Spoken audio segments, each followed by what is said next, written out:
Good afternoon and welcome to the second Advancing Educational Equity series, Social Indicators Impacting Educational Success in the Black and African American Community. The series highlights efforts of educational organizations tackling systemic challenges for Arizona's students of color through the voices of educational leaders, some with lived experiences, and the lens of the state education progress meters. My name is Teniqua Broughton, and I serve as the founding executive director for the State of Black Arizona. The State of Black Arizona creates a platform for the synthesis of data, demographics, and research on issues and concerns that relate to African Americans in Arizona. The data is intended to help support action planning and informed decision-making to provide solutions that improve the lives of all Arizonans. My colleagues and I are excited to have such a positive response from the community for the engagement and participation in this conversation. I cannot express the gratitude that I have to all of my fellows, educators, advocates, and allies on this webinar for today's conversation. Before we begin the webinar, please note that the webinar is being recorded. If you find that you need to depart early or know someone who could not join us but would love to listen to the conversation, the recording will be available on the Arizona Center for Civic Leadership's webpage between 36 to 48 hours after the webinar. For any questions during the webinar, please place them in the Q&A box. And if you have any curiosities, statements, or would like to network with participants, you can do that in the chat. Don Wallace and Sarah Larson will be tracking all questions and comments as they are posted. We plan to address as many questions as we can at the end of the presentation. I would like to thank the Arizona Center for Civic Leadership and its leadership, Don Wallace, for supporting the necessity for designing this series. Far too often, I hear the disappointment of people of color having challenges to amplify their voices around issues and concerns that affect them the most. We have invited leaders from the Greater Phoenix Leadership and Roosevelt Elementary School District today to address social determinants of educational equity. You will get to hear about their collective work in creating and carrying out GPL's education game plan and the Roosevelt work strategy. What are social determinants? Social determinants of health are economic and social conditions that influence individuals and groups of differences in health stature. Factors like social economic status, education, neighborhood, and physical environment can serve as determinants by which their circumstances or their environment. Before we begin our conversation, we would love to hear who's in the room. So we have a few polling questions. Can we get our first polling question up? Be ready.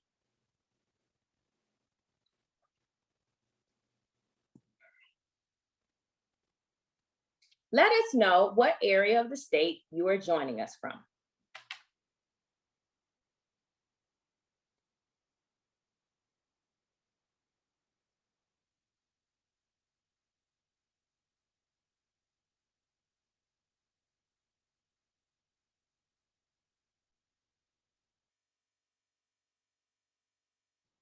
All right, take a few more seconds if you haven't.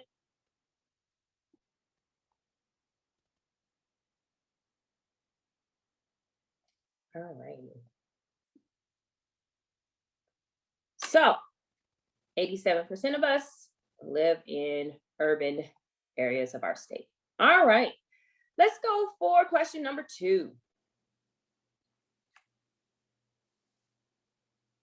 What sector do you represent?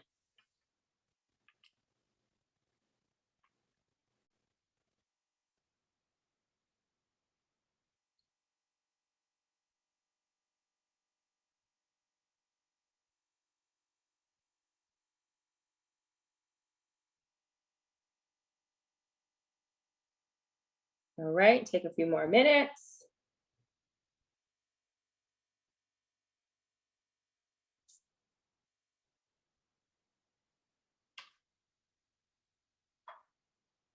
All right, so nonprofit and education are represented here. Nice, excellent, thank you. And our final polling question.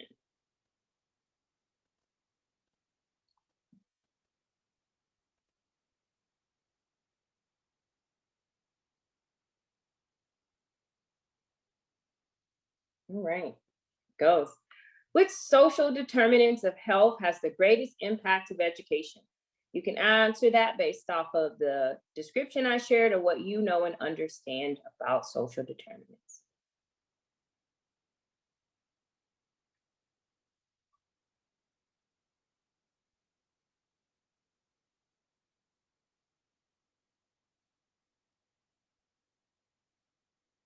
All right, please take a few more moments and make sure you have submitted your selection.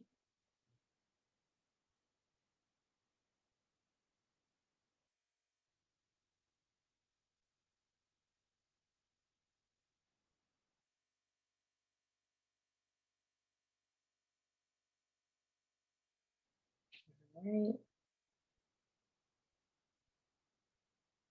All right, so polling results show that the majority of people have said the greatest impact is economic opportunities. So Dr. Carter and Dr. Boyce, that will be definitely something for you guys to make sure you address and discuss in your presentations. So let's get to introducing our speakers. First, I'm going to introduce Dr. Heather Carter. Dr. Heather Carter is the Executive Vice President with Greater Phoenix Leadership, with a special focus on P20 education. She just completed her 10th year in the Arizona legislature, congratulations, both having served in the House of Representatives and Senate. Heather serves as the Vice Chair of the House Education Committee, reducing government regulations and funded mandates so that schools can excel in their primary duties, educating students. She has been a professor at ASU and, yes, a middle school teacher. She has a master's degree in educational technology from ASU, go Devils, and earned a doctorate degree in education leading from Northern Arizona University. So she's a lumberjack as well. So let's welcome Dr. Heather Carter. And then Dr. Quintin Boyce. Dr. Quintin Boyce was born and raised in Chicago and has been an educator since 2002. In 2005, he began working at Phoenix Union High School District as a teacher at South Mountain and at the Biosciences High School, where he taught biology, chemistry, and forensic files. After earning his doctorate from Arizona State University, another Sun Devil, in 2012, he moved into school level administration as a principal of the Biosciences High School and later Camelback High School. He also served as an executive director of teaching and learning at Phoenix Union prior to joining Roosevelt School District as the superintendent. He was the executive director of teaching and learning at Phoenix Union.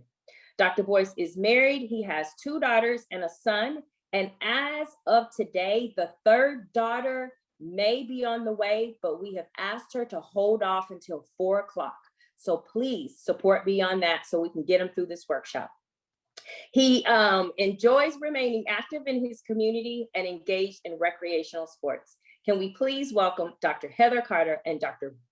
Quintin Boyce.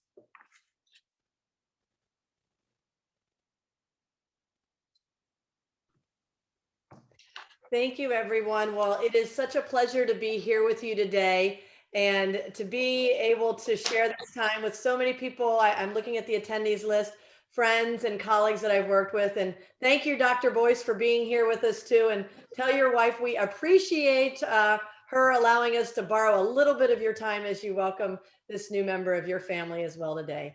So I just want to take a little bit of time and say not only thank you to Teniqua and to the group and to Dawn Wallace and the Arizona Center for Civic Leadership for hosting this, but also to share with you the work that I've undertaken in my new role at Greater Phoenix Leadership. For those of you who don't know what Greater Phoenix Leadership is as an organization, they are an organization that is brought together by a number of CEO members in the Valley. Many of you may have heard of the organization historically called the Phoenix 40. Well, I like to call this the Phoenix 144, because now we are an organization, Greater Phoenix Leadership, made up of 144 CEOs who come together to share time, talent, resources to tackle some of the most challenging problems that we have in Arizona, and really with the future of Arizona and its citizens at heart, at our hearts and mind.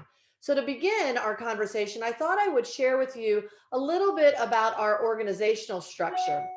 And just a quick thumbs up. Well, everybody's off camera. I'm assuming you can see that. Maybe Teniqua or Dr. Boyce, if you could just get back on and make sure I'm sharing. Okay, thank you, Dr. Boyce. Yep, Always a teacher at heart, making sure you can see it.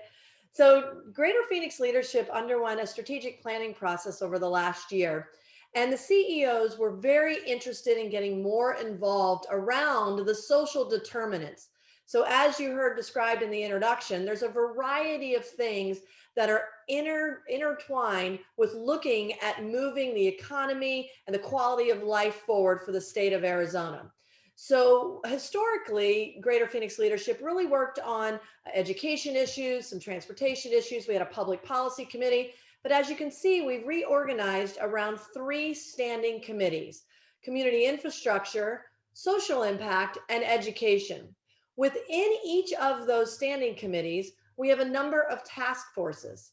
And those task forces look at the social determinants of health, social determinants of education, social determinants of employment, and how they are intertwined to solve some of the complex problems we face as a state.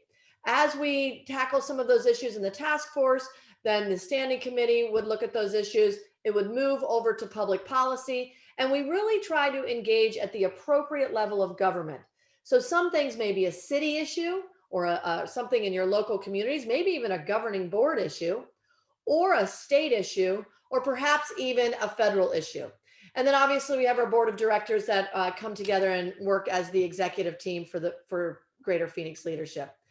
So I was, unfortunately, I lost my primary election in October, but the silver lining of losing an election allows me to do this important work with Greater Phoenix Leadership. So I was brought on board October 1st to really tackle the education policy work that we need to undertake as a state. And in doing so, we've built out the call for an education game plan. So I will start by sharing this quick presentation that we've put together. It was launched, and just a quick thumbs up again if you guys can see it. If you don't mind popping back on the camera, or Teniqua just letting me know if you can see it. Thank you, Dr. Boyce. Yep. So we've put together what's called the need for a comprehensive education game plan. We really want to focus on leveling the playing field for our students in Arizona. And I'll start by saying we don't have the answers. This is really a call for the community to come together across the state, across different stakeholder groups, and really unpack the challenges that we face in education in a very collaborative fashion. And we, as the CEO organization, would like to convene these conversations. So the big takeaways, because always a teacher at heart, is that, one thing that we fundamentally understand is that Arizona lacks a comprehensive education game plan. And when looking at building that comprehensive education game plan from preschool and early childhood all the way to graduate degrees and beyond, we need to look at the inequities that exist in our systems.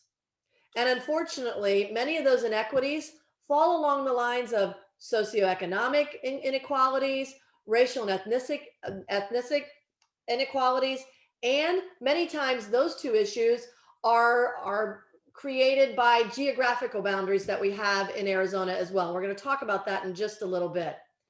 But as the CEO organization, we would like to engage with the entire stakeholder community, take a deep look at these issues, understand the data that we have that can help us answer some questions, and build a public policy path forward in a collaborative fashion for the state of Arizona. So in order to have these conversations, we put forth a framework. Now, like I said, this is not the game plan. This is a call to build the game plan for Arizona to level the playing field for our students. So starting in that bottom right-hand corner, you'll see the word innovation. Obviously, we know that our school system must innovate and change the way we do business. The school system is built on what I would like to call an archaic model based upon the Industrial Revolution. And as we saw over the last few months, and even really almost the last year, as we are facing this global pandemic, our schools have had to innovate. We need to take a deep look at what's working, what's not working, figure out what we need to do and keep as best practices and move that forward and look at funding in a new way. Now, many times we look at funding issues in just quantifiable ways, per pupil spending, teacher salary, and so forth. While those are important, but we also want to look at targeted funding, focusing on what we know works and really focusing on our efforts on collecting the data, which is that top left-hand corner, so that the data is usable, it's accessible, parents can access it, policymakers can access it, your school community can access it, so that we have the information we need at our fingertips to make data-driven decisions. And ultimately, we want to make sure that all kids in Arizona, no matter where you live, no matter what your zip code is, you have access to a top quality school. So with that in mind, our chairman, Michael Bidwell, who's the chairman of Greater Phoenix Leadership, you might also know him as the owner of the Arizona Cardinals, took a look at our school letter grades. And in Arizona, we use a letter grade system, much like other states do as well, A through F. And if you look at where students attend school, we have over 128,000 students attending a school that is identified as D or F. Now, these letter grades are pre-COVID, so there was no letter grades this past school year during the pandemic. And there's also, there will be a freeze on the letter grades during this school year. However, if you look at the number of students prior to the pandemic, that is an astronomical number. And just to put it in perspective, there's over 74,000 people that live in the city of Flagstaff. So more people, more students are attending school in a D or F school than the people that live in the city of Flagstaff. So where are these schools located? Obviously, we could map all D or F schools based on the last letter grades, but we wanted to take just a little bit deeper dive. Where are the schools located that are persistently failing? And what we found when we look at schools that have received a D or an F in the last 3 years, that they are concentrated in urban corridors where we have a high level of poverty, and in our rural communities where a lot of our students are living in poverty, and on our tribal lands. So that was a big concern. And so the next level of analysis that we looked at was third grade reading. Obviously, there's a number of things we can look at on in terms of academic achievement for students, but we took a careful look at third grade reading. And these are the publicly available third grade reading demographic data here, and I'm going to dive into the test results data in just a minute. So of the third graders that took that third grade reading test back in 2019, which feels like a lifetime ago given the pandemic, you can see it's over 77,000 students, and you can see the breakout based upon different demographic categories. And what's really important here is to notice that the largest number of students by demographic category that we have in Arizona right now in third grade are Hispanic and Latino students. And so when you look at the third grade class and you think about where they are at in their education, they're about 9, 10, maybe 11 years old. They're 8 years away from graduating. So how are the third graders performing? Well, unfortunately, we found, results that are less than ideal. And when you look at Arizona minority students, and really these are Arizona emerging majority students, right? Our Hispanic and Latino students have the largest number of students in that third grade class. Well, in the 2019 AZ Merit testing results, they unfortunately were failing that third grade reading test at 56%. Our Black or African American students are failing, unfortunately, at 60%, and our American Indian or Alaskan Natives at 72%. And here's the thing, we know that the students are fully capable of learning and doing the work. And rather than looking at this as a problem to be solved, This is an opportunity to cultivate our greatest asset in Arizona. And so we want to look at this data and figure out what can we do to improve the schooling system for our kids who are finding the greatest challenge. Now, Arizona as a state created what are called the progress meters. And over 5 years ago, we launched them. And when we launched them, we looked at, this is the average of all of the demographics. We saw that our students were passing that third grade reading test at a 41% metric. However, if you advance 5 years, we're only at 46. So if we keep on that pace, only 5 points in 5 years, we will not meet our state goal of 72% of our third graders reading at that third grade AZ merit test, which is up for renewal next year, till 2047. And that will mean another series of generations of students will be failed by our schooling system. So when we started to really take, take a deeper dive and ask questions about it, we said, common sense would say, well, obviously we need to focus on our failing schools to figure out how we can improve them. Yes, we absolutely do. But what we also found is that students are failing in passing schools.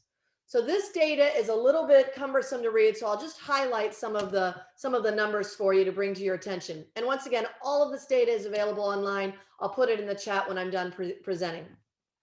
So if you look at the number of students who did not pass that third grade reading test in A, B, and C schools, 54% of the students who failed were our minority students in passing schools.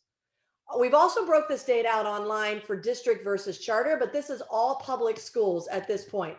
So this idea of we've spent a lot of time focusing on failing schools, and rightfully so, because we want to make sure that our schools have access, our kids have access to a top quality school where they live, but we also need to make sure we're paying attention to our students in the school that they're attending as well. And it's really hard to get at this data. And this was an aha moment as well. So the way we count kids to, quote, pay for them, that's called our average daily membership, or ADM, we count them in October.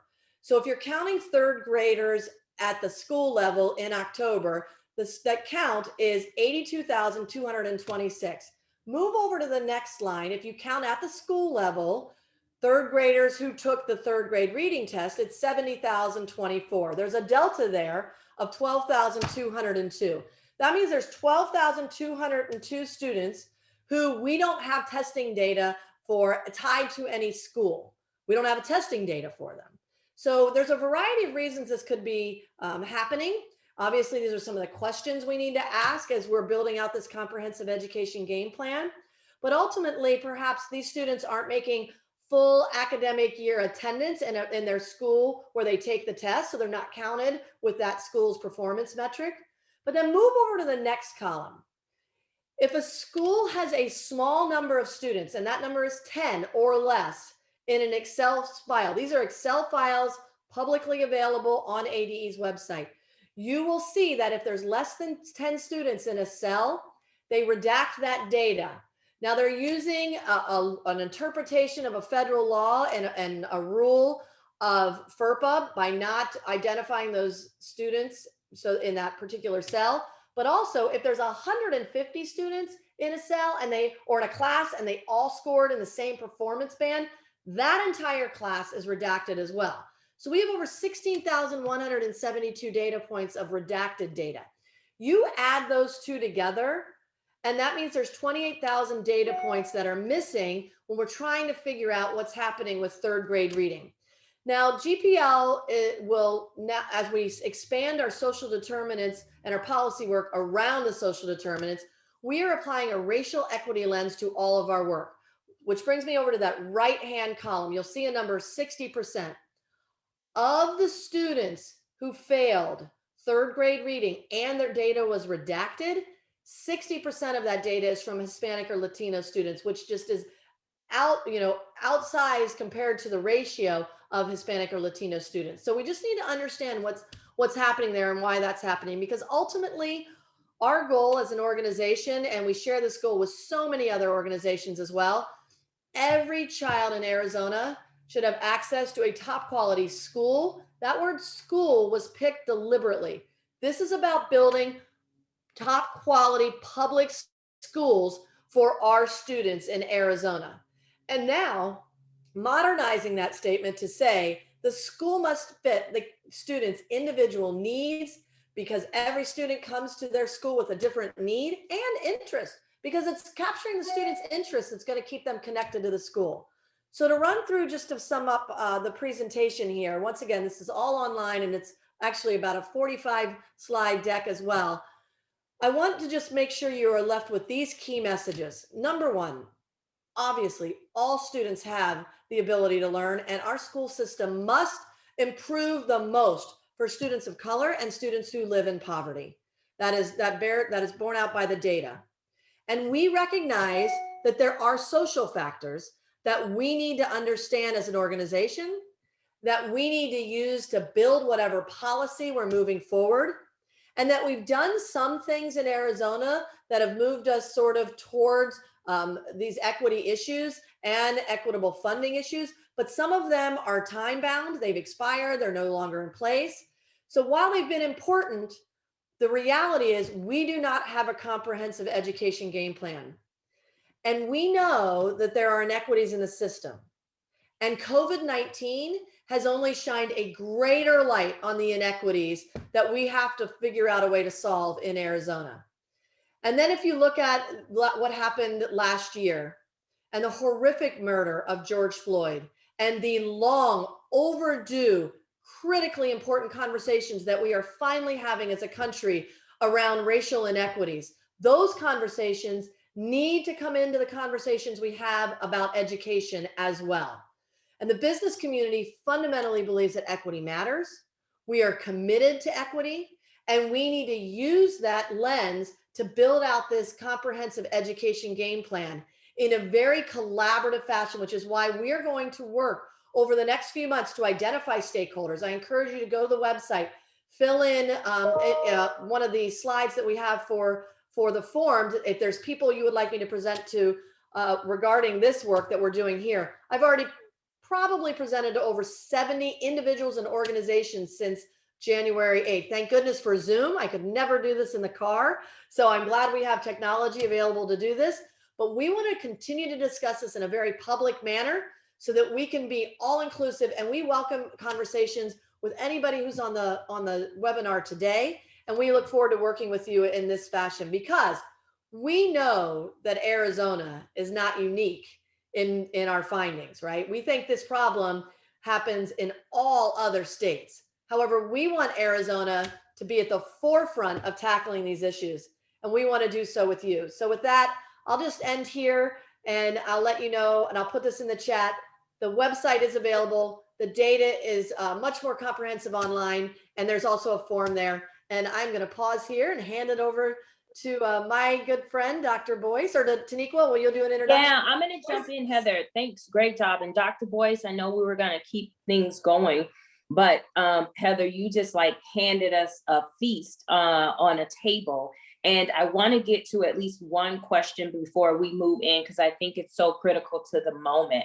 So if you don't mind, there was a question in the Q&A that says, what efforts are being taken to get leaders or the legislature to kind of accept that, in fact, there are inequities in education that are systemic and that need to be addressed?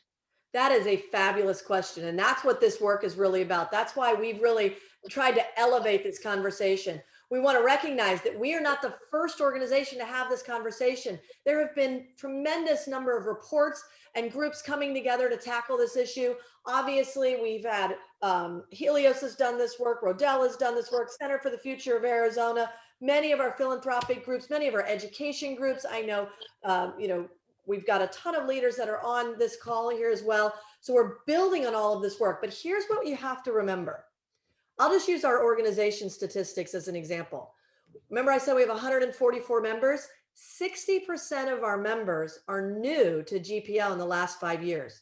And if you don't work in the education space, you wouldn't necessarily naturally know this information.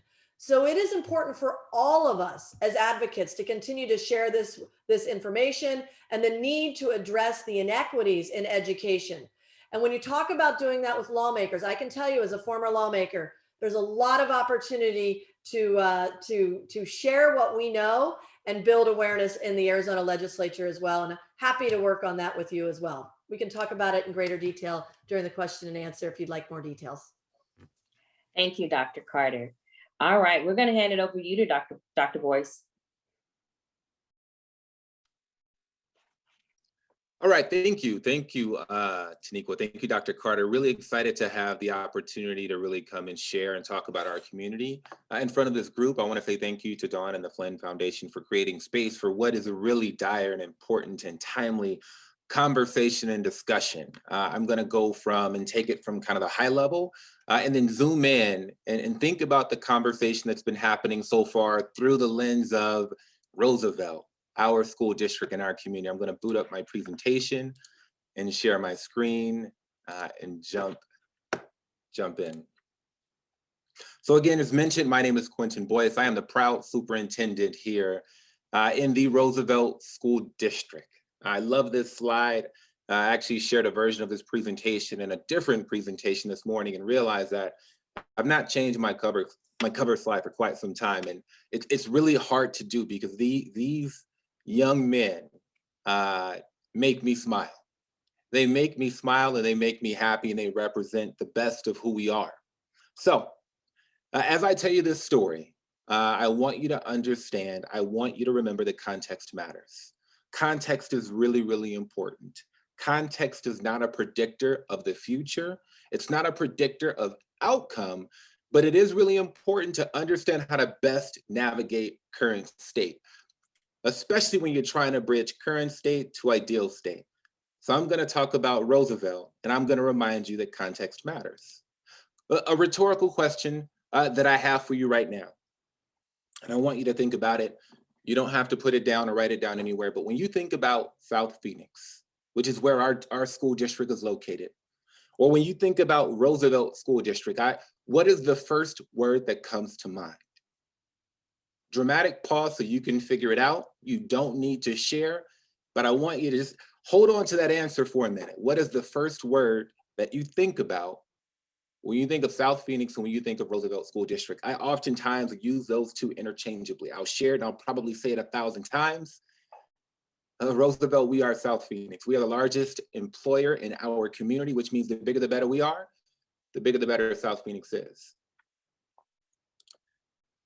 2 years ago, I had the opportunity to stand before our community. I just started in this community.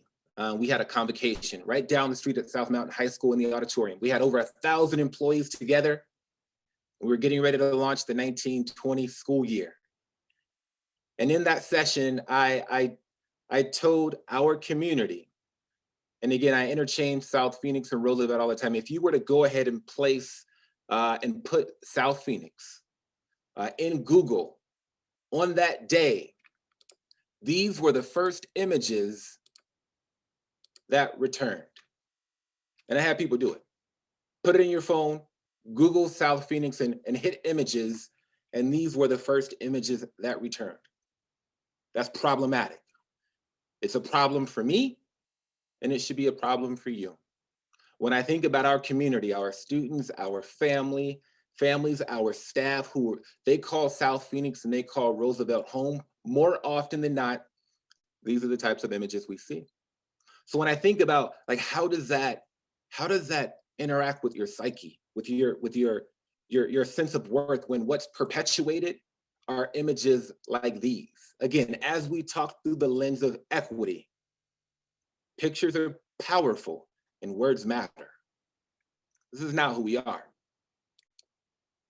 We are a community of over 1,000 employees. Again, a humble brag, we are the largest employer right here in our community, in our backyard. We have over 100 community partners that work, they shoulder up with us to do the work that we do, engage in a social experience called teaching and learning. And my favorite part, we have 8,000 beautiful young people, ready, willing, positioned to do amazing things, to change lives, and to be awesome human beings. We have 19 beautiful learning communities, each with their own school climate and culture and ethos and uniqueness, but still a part of the overarching Roosevelt School District family. So again, when you think about Roosevelt, these pictures are not satisfactory. When you think about South Phoenix, this is not who we are.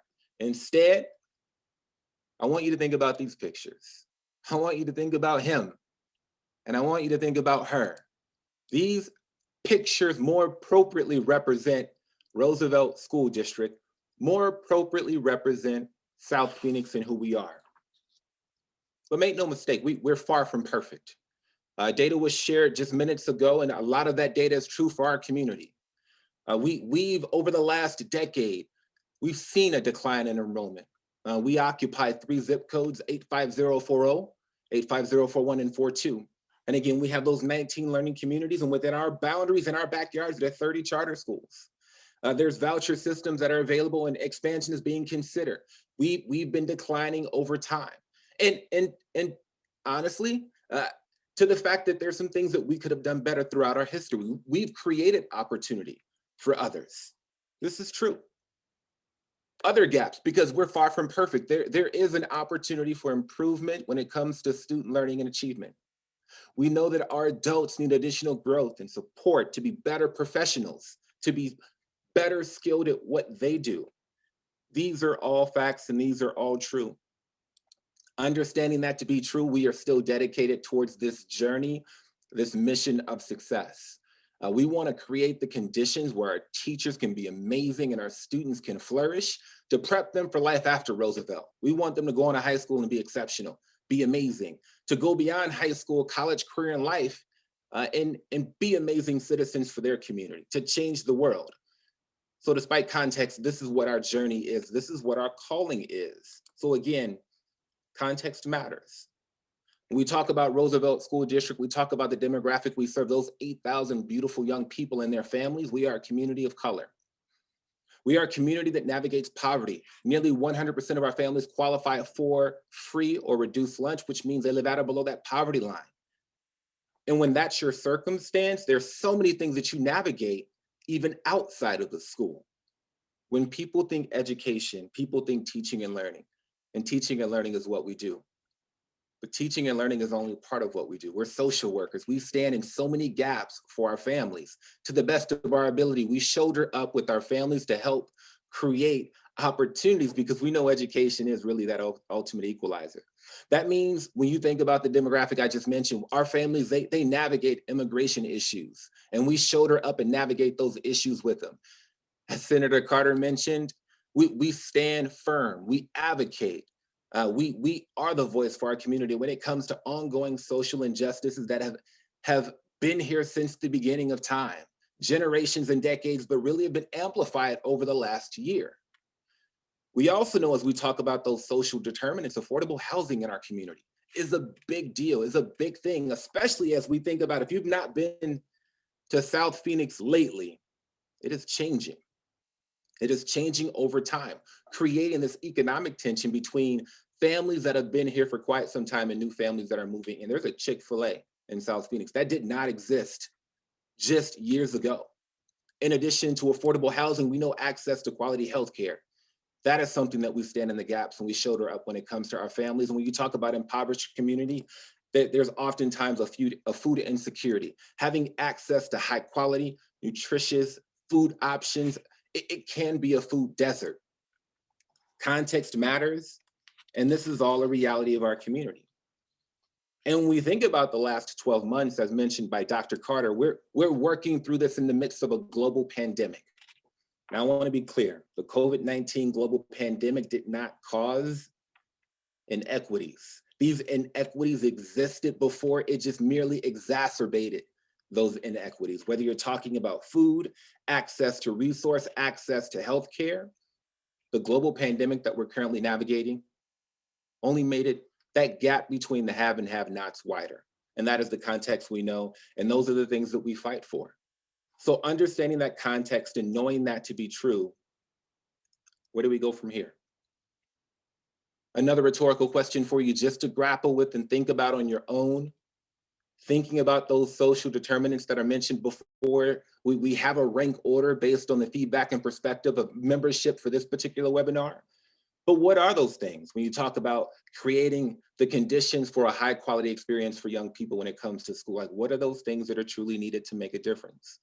What are those things that have to be present, especially when you consider all the variables outside of the schoolhouse that have to be addressed, that have to be mitigated, just to create an opportunity to really push in when it comes to teaching and learning? What would that list be if you were to populate it for yourself? I'll take you on a journey. 2 years ago, I started my tenure here in Roosevelt. This last year, navigating a pandemic, I should get credit for 10 years. So 2 years, maybe 12 years, depending on what type of math you wanted to do. But I started February 5th, 2019. I started mid-year, and there's a whole nother presentation about that. But I came in February of 2019, and I had a half of academic year left. Understanding inequities that exist. And I was a part of the community from afar, not as intimately connected now that I'm a member of the Roosevelt family, but I knew what some of those challenges were within our community. I also knew what the opportunities and the things that were going really well in the community. When I got here, for me, it was really important to not just dive into this idea of fixing. I wanted to learn by listening. I engaged in this listening tour with our governing board to figure out, like, what are those things that we're really proud of when it comes to being a South Phoenix or Roosevelt community? And what are those things that we really have to work on? Like, I wanted to hear firsthand from people. So during that spring, for me, it was really all about learning by listening. In addition to that, I know leadership matters. Strong organizations require strong leaders. And so with the support of our governing board, I proposed a restructure that was cost neutral. We had really talented people in our community at the time, but there were also some gaps. Thinking about some of those things that I shared before between student learning and achievement, opportunities for supporting our staff better, declining enrollment, I proposed a new team that could help really be hyper-focused on targeting some of those opportunities for growth. In summer of 2019, we really focused on changing our structure and also listening. That took us into the summer. Summer of 2019, we had a brand new district team. We had new membership on our governing board who had a heart for the work, driven by purpose, and we launched into the beginning of the 1920 academic year. I was really excited about my first full year with our new team in our community. I remember, again, back to convocation where I showed those images, those pictures of South Phoenix. I also remember planting a flag that our moniker, our battle cry would be bold.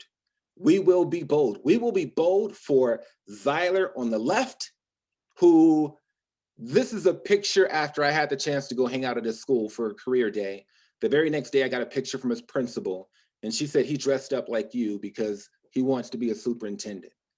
I appreciate Zyler, and I wish I looked that cool. On the right, we have Kayleen, who was a pre-K kiddo getting ready, prepped to start her academic journey the following year as a kinder student. We planted the flag that our battle cry would be bold. At convocation, I shared this, and I also read a narrative that be bold means take action, just go. A championing of being bold doesn't shy away from competition that seems unsurmountable or opportunities that feel impossible. They think outside of the box, they write new stories. They feel empowered to make decisions and take action. Stop wondering, wouldn't it be cool if, and start living it. When this person is unsure about the next step to take, he or she starts with what they know and creates the path one step at a time, building confidence and momentum. Inaction is the enemy of innovation, which was mentioned earlier by Dr. Carter. The work that we had to do was paramount. It was important. And from that beginning of that first full academic year, we planted the flag and we said, we will be bold for our kids. We will be bold for our families. We will be bold for our community. Because the reality is that sometimes when people think about communities of color or communities that navigate poverty, there can be a deficit perspective. Like, these kids can't, these families won't. And I'm gonna always push it back against that narrative. I firmly believe, our community firmly believes that our students, our families, our people have a certain level of grit and perseverance that when coupled with access and opportunity, they can, they will, and they have gone on to do amazing things, be amazing people, be advocates, and change the world. So this is how we started that 2019-20 academic year. We hit the ground running. We had a battle cry. We were changing belief systems and perspectives. And we also needed some actual tangible work, a focus. When we got here, there's a lot of work to do. And when there's a lot to do, it's really easy to do nothing.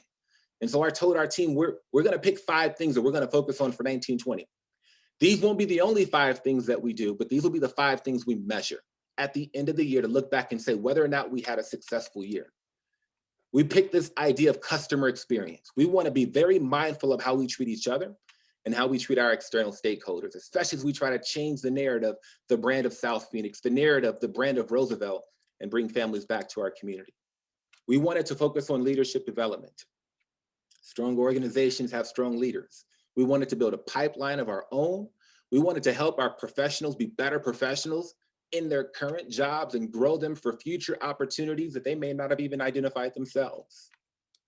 We also invested heavily in professional learning communities. So talking about that gap and that opportunity of increased student learning and achievement, research says that can't happen in a vacuum. That requires teachers working together, grappling with data, modifying and adjusting to create the best conditions for students to do well and perform. Curriculum adoption, when we got here, our team, we noticed like from an equity standpoint, that there was an opportunity here. And we've invested in just 2 years, millions of dollars in guaranteed and viable curricula that we've now deployed to every school. So when it comes to equity and experiences, whether you're talking about student or you're talking about teacher, they're really high quality materials from classroom to classroom and school building to school building. And finally, our 5th and final priority for 19-20 was Apple integration. We decided, thank goodness, pre-pandemic, that we wanted to heavily invest in technology. Every kid has a beautiful Apple device, every teacher has 2. And we were very mindful about that. We want our students, despite circumstances, not only to have access to technology, but we want them to have access to the gold standard, which arguably is Apple products. And thank goodness, I'll circle back around to that we made that decision again, pre-pandemic. I'm also really excited during that 19-20 year, we launched those 5 priorities to get through the year, but identified that we really needed to think big and create a strategic plan. We did not have a strategic plan when I arrived. We knew we wanted to be very intentional and mindful of what happens over the next 5 years. So we launched a strategic planning process during 2019 that would ultimately take an entire year to culminate because we were very intentional and purposeful through the process. We didn't want one person or a group of people to develop a plan. We wanted that plan to have community ownership, community input, and community buy-in. So during 2019, during that fall, we launched this journey. And I'm super jazzed. That was our freshman year, if you will, to stick with the education vernacular. And we were moving, we were humming as a team, changing perspective, identifying gaps, building systems, plugging along through 19-20. And then spring break hit, March of 2020. Pandemic existed way before then, but it became the reality right here in our own backyard. March of 2020, we were away on spring break. And that's when things really changed and became real right here in our own backyard. And schools closed. And like many communities, when schools closed, we entered into this state of survival. Like terms like remote learning and distance learning started to surface, but quite frankly, it was emergency learning. Our community and communities alike had to figure things out almost overnight. And what we realized, our infrastructure, our system wasn't ready to move everything from a traditional, I will quote Dr. Carter, archaic model to this new innovative space that was required almost instantly as a result of a global pandemic. I often share that this pandemic has forced us and everybody to be uncomfortably innovative. We're now thinking differently about education, which is amazing because the old way didn't work for all. And we're not going to go back to the old way. So we finished the academic year, our freshman year, our first year, 19-20, in the midst of a pandemic. So then what? We took lessons learned and we spent last summer, the summer of 2020, working through impossible decision after impossible decision like every other school district. Are we gonna launch virtual? Can we come in person? It was really difficult, it was really tough, but we doubled down on professional development, professional learning to make sure that our educators were prepped to embark on the beginning of the year in a virtual format, knowing that for so many of our educators, they felt like they were rendered to their first year. Whether they really were a first-year teacher or a 20-year vet, we were all first year all over again. Our administrators, our principals, our governing board, we were all year one all over again, never having to navigate a global pandemic. So then we moved to the launch of this current academic year, 2020-21. Thinking about the Be Bold moniker, we added on top of that. This year, we adopted the slogan, the moniker, I am Roosevelt, we are Roosevelt, somos Roosevelt. For me, it's all about changing mindset. It is all about changing perspective. And it's really important for me that we do, and we start that right here within our own backyard. I want our people, our family members, our staff to have a sense of pride in our community. Because once we start here, we then change those perspectives that are outside of our community. So starting this year, we did it with a slogan. We also, at the beginning of the academic year 2021, I'm super excited, our strategic plan finally came to culmination. We have a brand new mission statement and a brand new vision statement, each word chosen and decided on with intention down to the order because words matter. We are community united, not a united community, a community united to create better futures for all through education, all not just students, but adults alike.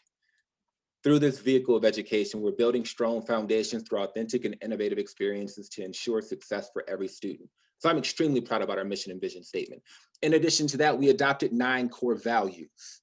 We will be a values-driven organization. We are a values-driven organization. And in fact, as you navigate impossible decision after impossible decision, couched in the middle of a pandemic, you have to be values-driven because you're making decisions that impact so many lives. And I am proud to say that we have values with working definitions. So when I say collaboration, people in our community understand what that means. When we say equity, we have shared definitions. And finally, when it comes to our strategic plan, in addition to a mission statement, vision statement, core values, we have 4 strategic goals. Each strategic goal has key priorities, have proposed actions, and then performance indicators to measure success. That's how we launched this year. That's how we're navigating this year. We now have focus, direction, and a 5-year plan. But what now? Where do we go from here? What we've realized is that it's impossible to do this work in a vacuum. It is impossible to do this work by ourselves. We understand that at the intersection of business and school is opportunity, which is why I'm really excited about our blooming partnership with GPL. We have our values, and there are values that exist there within that organization. And the sweet science is when values align, when purpose align, when intentions align, amazing things can happen.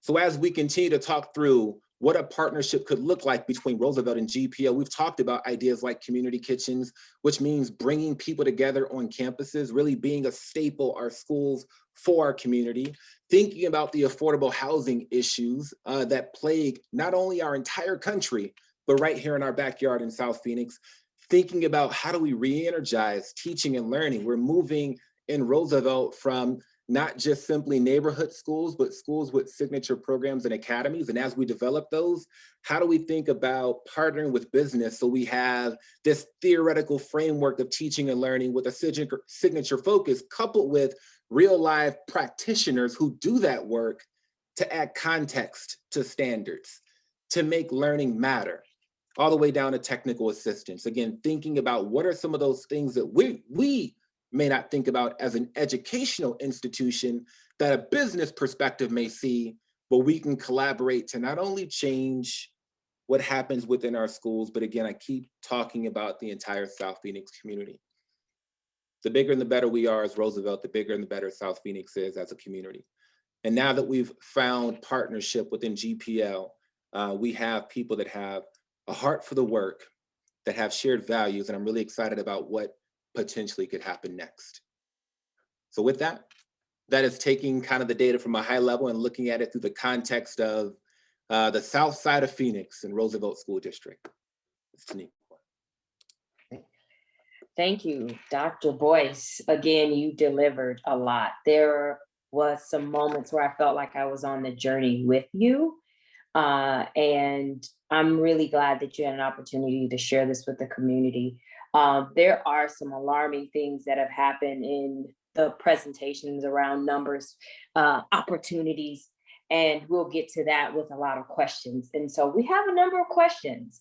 So I'm going to try to get to them. Thank you, audience, for putting your questions in the chat.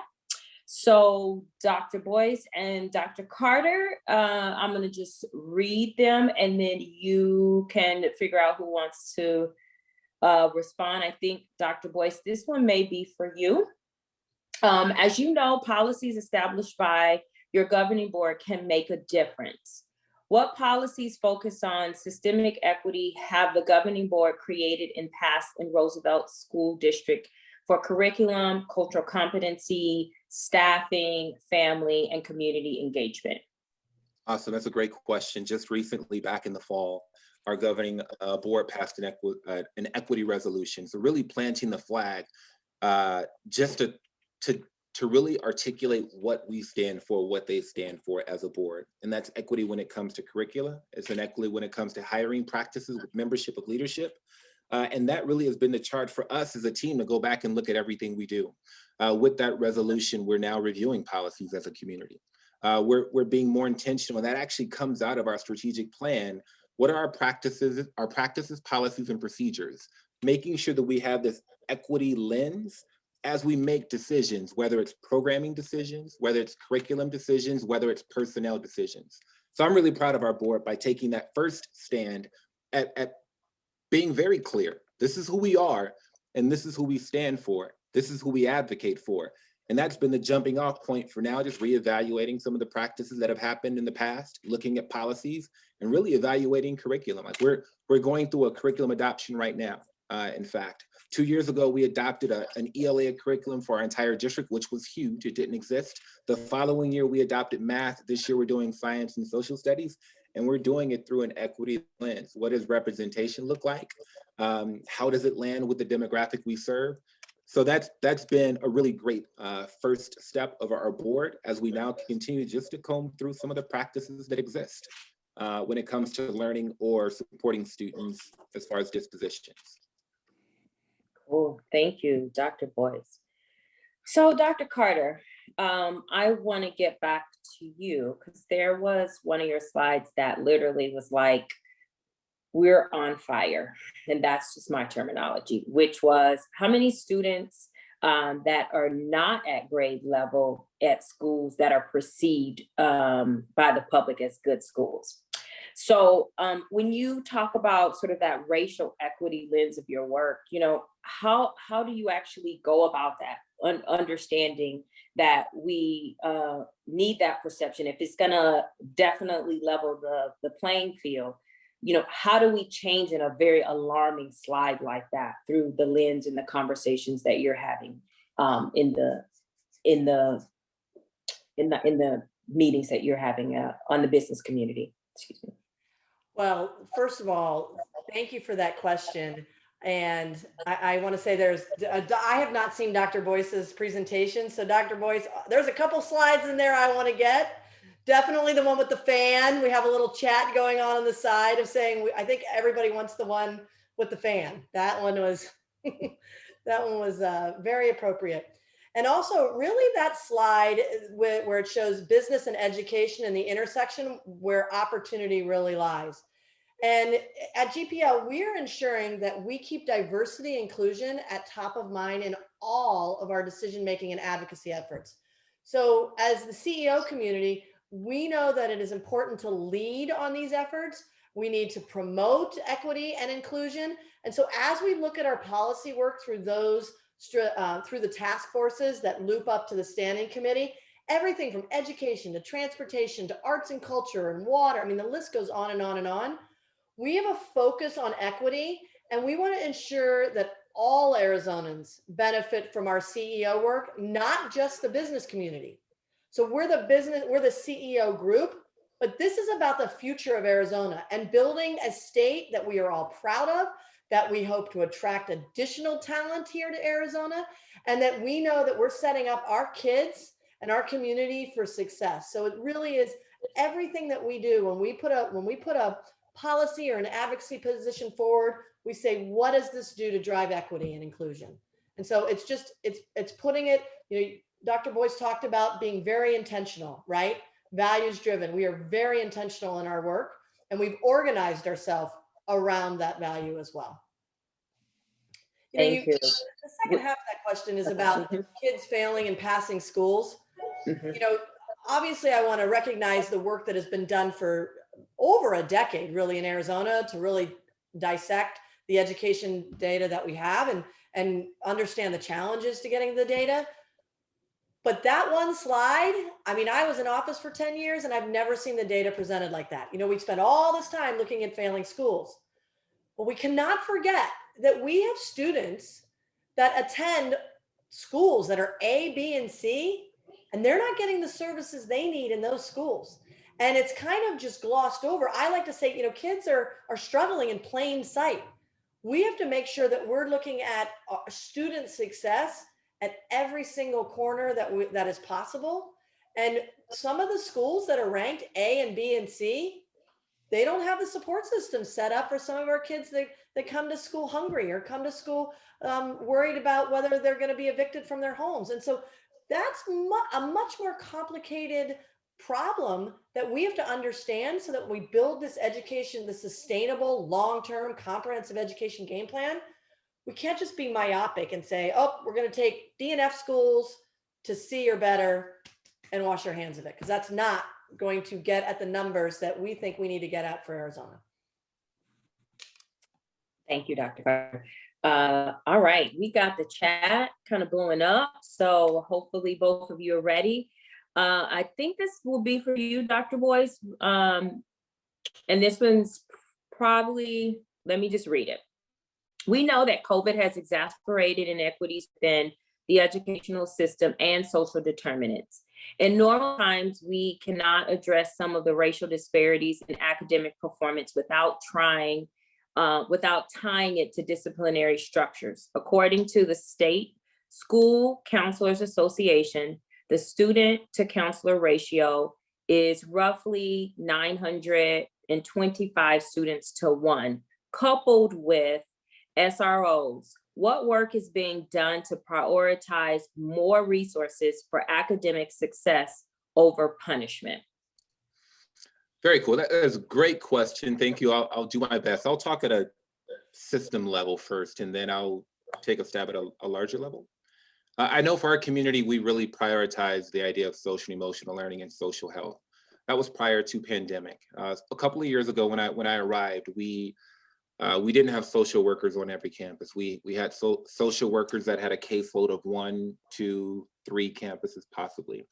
And so one of the things that we immediately did after just assessing like what the current state was, we got rid of programs that we didn't need it, expenditures that we didn't need it, and we invested in people. And so now I'm really happy to see we have a social worker on every campus. I know there have been some initiatives at the state level applying for school safety grants, and we've done that. And with that application, you could have applied for a social worker, a counselor, or an SRO.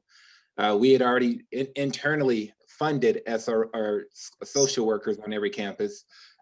So we didn't qualify for that piece, but instead we applied for counselors. So I'm really excited we have counselors. Not only that we applied for every campus, we didn't get every campus, but we have a number of new counselors, which is really important. Pre-pandemic.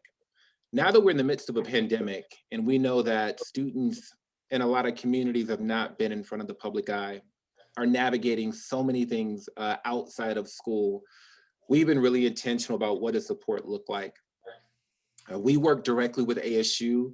We have a phenomenal partnership with ASU. We have a resident associate professor who's on loan from Mary Lou Fulton that has been instrumental in us creating, if you will, a SEL initiative.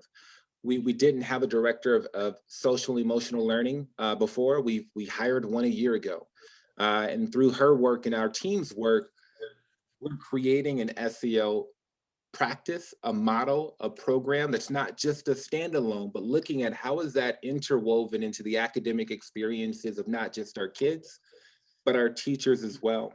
You know, we've implemented things like community circles. I dare say restorative justice and restorative practices, because that becomes very jargony these days. But our big push is moving away from dispositions that are punitive, that don't change behavior, and instead think about how can we better support our kids, really uncover and figure out what's the root cause. How do we help with some of those root cause issues, which are some of those social determinants that were mentioned before, so we can help position our kiddos to be in a place where they can be successful. We've also done a lot of work when it comes to mindset. Sometimes there can be a disconnection between students that are served and the perspective of teachers that serve them, whether it's cultural differences or SEL or SES differences. So we've created uncomfortable conversations around implicit bias. So there are a lot of things that we've started to really shift how we look at our students, and not from a deficit perspective, but an asset-based perspective, and know that when something happens as far as behavior, they're kids, they're beautiful kids, and they're root issues. And if we just simply address behaviors at a very surface level, we never really get to what's really going on. So I'm happy in our community, we've been very intentional about really allocating resources around what we've communicated is important, which is a social and emotional support for our students. Again, at a higher level, I know a lot of communities are moving in that direction. I feel like the pandemic has amplified that target of we have to talk SEL, we have to talk social and emotional. So again, thinking about what's been created as a result of current pandemic. So on a district level, we're making gains, some pretty cool gains when it comes just to the number of people that are available to work with our kids and organizations that we've partnered up with community partners. In a larger conversation outside of Roosevelt, just in education period, there's that ongoing narrative, that ongoing conversation of how do we support our students? They've been away for far too long. There's crisis going on at home. So what systems do we have to put in place for when they come back if they're not back? And if they are back, issues that are being demonstrated. Cool, thank you, Dr. Boyce. And I love the very much asset-based approach. I mean, there are so many images you shared from the beginning that don't reflect that. And so to try to keep moving into the positive and moving into the space where it really allows more opportunity and access is definitely something that I think is important to create change. So I have a question around something that Dr. Carter, you started, which is one of the participants talked about not, so I agree that we can't be myopic.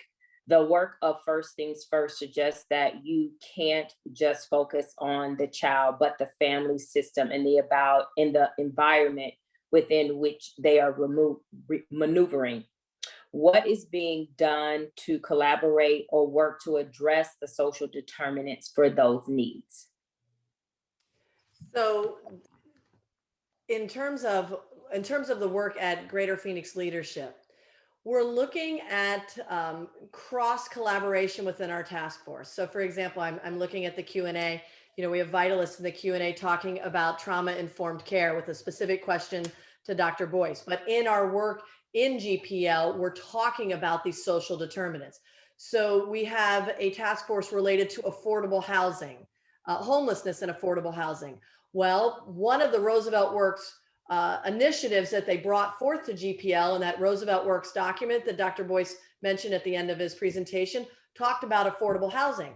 So that doesn't fall under quote education, but guess what? That has an impact on what happens in the classroom. I mean, all the way down through the delivery system, from the very top to the child sitting in the classroom. And so looking at ways that we can come together across different task forces that we have. We have another task force around transportation. Well, we know that transportation is an issue for many of our students. Think about it. If you need to extend the school day for tutoring or after school support, what do you do about transportation? And so is there something we can do at the legislative level? Maybe there's something we can do at the city level, looking at bus routes and making sure that they're safe and making sure that they are located near a high quality school. There's lots of different ways to look at these things from an interdisciplinary standpoint. And I really think that's sort of this next wave of conversations we need to have around education, is to make sure that we are looking at everything that impacts that reading score. You know, it's not just about what happens on that day that that child took the test. The child doesn't leave his or her entire life at the door when they walk into that classroom. And so if you take that myopic look at just what happens on that day when you take the test, you're missing sort of the forest for the trees. And so if you really want to move the needle in a way that's sustainable and comprehensive, you have to look at all of that. Now, I spent my career in education. Obviously, all of us here, you know, we know that you can drill and kill and try to get a kid to just bump up a few points on a test, but that's not going to be sustainable. We're talking about creating life skills that are going to last a lifetime for them. And that's how you have to look at this from a comprehensive standpoint. But another person asked in the question, you know, how do you measure success? We will put metrics in place to measure success, but just as important as the metrics of success on reading are metrics of success around the social determinants as well. And if you have time, I'm going to give a big shout out to the Vitalist data roadmap that they have on their website. I'll try to put it in the question and answer box as well. You can look there and you can start to move the needle on some of these social determinants, which we know are correlated with academic success as well. So it's a much more comprehensive picture. I will share that website in the chat as well. Thank you, Dr. Carter. And thank you to all the participants for your questions in the Q&A. Thank you for your patience. I'm trying to get through all of them. We have a little less than 15 minutes. So Dr. Carter and Dr. Boyce, I'm going to just hand them to you. So I'm actually on that note about Vitalists. So Dr. Boyce, this is specifically for you. How are you handling the adverse childhood experiences and trauma that kids in your district have experienced? Awesome question. Thank you. And it kind of dovetails on the previous piece around looking at what membership looks like as far as our staff. You know, again, just 2 years ago, we only had a fraction of the support systems in place as far as social workers and counselors, and now an SEO director, a partnership with ASU. So we're creating, if you will, an entire roadmap of what it looks like to support the child.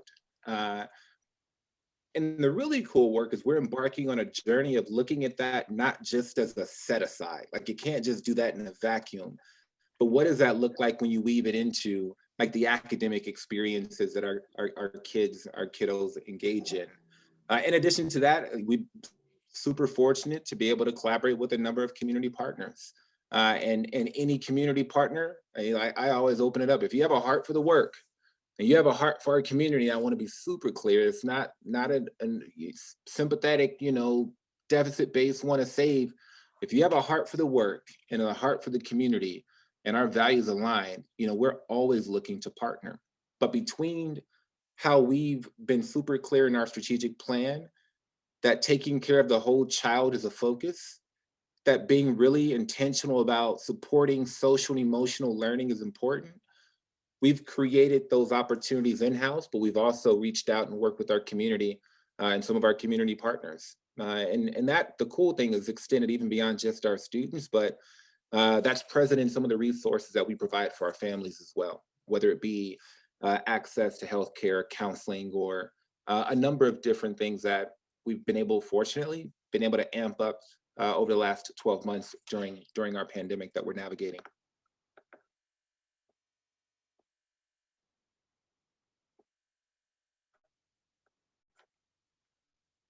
I think you're on mute, Teniqua. Mute. Yeah. Sorry. Alrighty. So first question, and then you mentioned we talked about this whole webinar has been about the partnership with Roosevelt School District. Do you have partnerships with state colleges, universities, or the Phoenix Union High School District? Yes, yes, and yes. I'll work backwards, starting with Phoenix Union. So prior to coming to Roosevelt, I spent 15 years in Phoenix Union, and I started my teaching career right down the street at South Mountain High School, which was why when this opportunity presented itself, um, it was something I couldn't pass up. You know, when I think about students that come from Roosevelt, oftentimes when they go to high school, Phoenix Union has 13 elementary districts that feed into Phoenix Union, which covers the Phoenix metro area. And when you look at thinking about academic performance, you disaggregate it by district, more often than not, Roosevelt was towards the bottom when it came to academic preparedness. So when I had the chance to come and be intimately a part of this family, of this community, to think about changing those learning experiences at the beginning, I couldn't pass it up. But also knowing and being a part of Phoenix Union for 15 years, we're not a unified community, knowing that that's a union high school and the 13 feeders, but we've been working really hard to collaborate and be intentional about that jump from 8th to 9th grade, even if you're in a unified district, is ginormous. When you talk about two totally different school districts or systems, it's even larger. And then when you weave in social determinants, it's almost sometimes it feels impossible. So I'm really happy. When it comes to collaboration, since March of 2020, immediately following spring break, myself and the other 13 superintendents that occupy this footprint of Phoenix, we meet every week. Every Monday or Tuesday, we meet for anywhere between 1 to 2 hours to talk about partnership, decisions, and that's been a really, really amazing experience. So there's a lot of direct partnership with Phoenix Union, long story longer. When it comes to universities, we pride ourselves in having partnerships with all of our major universities, even the community college system. And that's everything from being really intentional about shoring up our teacher pipeline, knowing shortages exist. It also includes the work I talked about with Dr. Carl Hermans, who's an associate professor at Arizona State University. We have him on loan for 2 years to really help develop our SEL program. And we've also created this opportunity recently through ASU to think about resources in the wake of COVID. You know, one of the gaps that existed right here in South Phoenix, which is an example of inequities that exist, is there was no large scale testing when it came to COVID in South Phoenix. Forever, didn't exist. There are a number of really cool things that happened, organizations trying their best, creating, experiences, once a week or every other week at different locations of mobile, but it's like a really, really big, large, didn't exist. We talked to ASU and said we need some saliva testing. And 3 weeks ago, we launched it. One of our schools, it's every weekend. ASU does a huge, large scale saliva testing. So we partner with universities when it comes to teacher pipeline, when it comes to programming, when it comes to getting ready for college. And we've also partnered with universities when it comes to resources. So I'm really excited about that because, again, we can't do it alone, we know. And as long as we have people who have a heart for the work, we've been able to make some pretty cool gains, some pretty big gains. Because at the end of the day, like these children, our children, no matter what you do, what field you're in, our kids are your kids too. Thank you, Dr. Boyce. All right, we have about 9 minutes. I'm gonna say 8 minutes because I'm gonna take the last minute. So Dr. Carter, I'm gonna give you a question, and then Dr. Boyce and Dr. Carter, I am going to give you a question for you both to answer. And then I just wanna say to the audience, thank you for your questions. Those that we did not get to answer, we will definitely see if the panelists can follow up with you individually. So Dr. Carter, educational equity, which is the whole premise behind this series, is crucial to social mobility, but every student every student, isn't designated for a 4-year university, isn't destined, for a 4-year university. With the emerging focus of GPL, has there been a discussion around entrepreneurship, on-the-job training, mentorship, or upskilling? Yes, and thank you, Michael, for asking that question. We have a task force related to workforce. And you hit the nail on the head. We are really trying to understand the landscape that exists from a public policy standpoint around mentorship, entrepreneurship, on-the-job training, internships, and so forth. You know, I've done a lot of work on this in the legislature, and now what I am trying to do with our partners is figure out who's doing what and where, so that we can figure out what best practices are and how do you scale that up.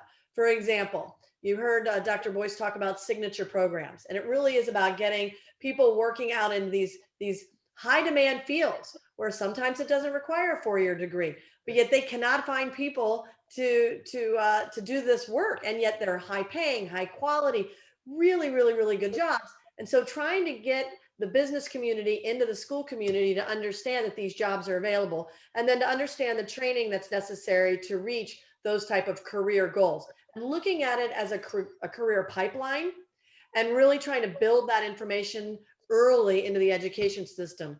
Because ultimately it's almost too late if you just wait to high school, right? You've got to reach these kids' hearts and minds and passions when they're young, and they have an opportunity to say, hey, that sounds like a super cool job, because that can really connect them to the curriculum. It's making the education that happens in the classroom relevant. So yes, internships, apprenticeships, on-the-job training, thinking like an entrepreneur. I'll end with this. Center for the Future of Arizona has brought to our attention at GPL this idea of a portrait of a graduate. Many of our CEOs in their HR departments use these sort of behavior assessments to understand what is really desired as a new employee. And it's things like thinking critically, being able to collaborate, and all these sort of behavior skills that are also so important to the job market and to your future success as an individual. So we're really looking forward to some opportunities in partnering, and we too partner beyond just Roosevelt. We're really trying to increase our opportunity to work with education partners as well. So thanks for asking that question. Thank you. All right, so I'm trying to pick our last question, I think, to really pull this together. And I'm going to ask the question for both of you, and consider your answers within 2 minutes. One of the things that we've learned is that individuals can be too close to the work to be objective about assessing the work and determining success of intermittent efforts. How is this going to happen for GPL and Roosevelt? So go for it. Okay, well, I'll just share, Dr. Boyce, our work. Like we're in the forming stage of our partnership, right? And we're forming an official MOU, right? To kind of spell out, here's what the work will include, being very deliberate to say, okay, we can't do absolutely everything. There's just not enough time, space, energy to do it. So it really is about clearly identifying what the opportunities are for partnership, creating measurable goals to meet those specific things that we'll spell out in the MOU, and then periodically going back and checking against that document. In our task forces, we create charter documents with clearly outlined achievable goals with timelines associated to them. And that's sort of the framework that we'll use as well as we continue to build out this partnership, and done in a very collaborative fashion. We're not, this isn't just a one-way street. This is truly a two-way street, because that's the only way we're going to have success. So we have to both believe in the goals and the measurements and tracking towards those goals. That's perfect. I want to make sure I can even add something valuable to that statement. I think Dr. Carter captured it perfectly. I think about our community, and I mentioned in our presentation earlier that we just created a strategic plan, and that was really important because we wanted to have direction for the next 5 years. And so when we talk about this partnership, a lot of that comes right from our strategic plan, which we created, that has goals, proposed actions, and performance indicators. So being very mindful of where we want to go, setting that target, and then having proposed actions and measurable indicators will make sure that we don't get caught in the forest and we look up and nothing's happened. So I'm pretty confident that that intention will exist so that we can do the right work to have the right outcome. And on that note about proposed action, what kind of call to action would both of you like to leave our participants today? Well, I'll start because I give the same homework in every talk that have an opportunity to get in front of 2 or more people. And it was alluded to in one of our questions. A lot of the work that we're going to do will lead to some sort of legislative action. So my homework for you is to email your lawmakers. You have 2 representatives and 1 senator. Teniqua promises me you should know who they are. So you can either wait until the video is posted, or you can just share like a big takeaway from today's conversation. But email your lawmakers, tag Dr. Boyce and tag myself, tag Teniqua, and say, we spent an hour and a half talking about partnering with business and education to address equity issues. We hope that you do the same. Please learn more. And that's the only way we're going to continue to increase the awareness. You can't assume they already know this. If they don't come to this work through their own profession or come to it naturally, they wouldn't know that some of the challenges. So your homework is to email your 2 representatives and your 1 senator and tag us. I'll put it in the chat. And I would ditto that and be super quick in saying just being informed, being involved. I believe in this idea of being values driven. And so especially in that space when it comes to education, look through that equity lens and support your local school, whether it be with your time, your talent, your treasure. So we know decisions have to be made, through policy. While we champion and push for that through that lens of equity, push into your local schools, like understand the story, understand the context, because that's really important and it paints a bigger picture. Thank you, Dr. Boyce. And I am going to encourage each of my fellows and advocates and allies and educators to definitely do your call to action. Reach out to both of these individuals and these organizations. There is so much more to this conversation that we can have, and there's so much more to do, but we are out of time. So I would like to take the time to thank Dr. Carter and Dr. Boyce for their time and talents for this presentation. And again, the Arizona Center for Civic Leadership for their commitment for creating a platform for advancing educational equity series conversations. And to Chris Farmington for serving as our technology guru. We hope that the content in the conversation resonated with you today and sparked some interest in participating in either working with these organizations or supporting these organizations for issues that may or may not affect you and your family every day. Thanks again for your time and have a wonderful rest of your afternoon.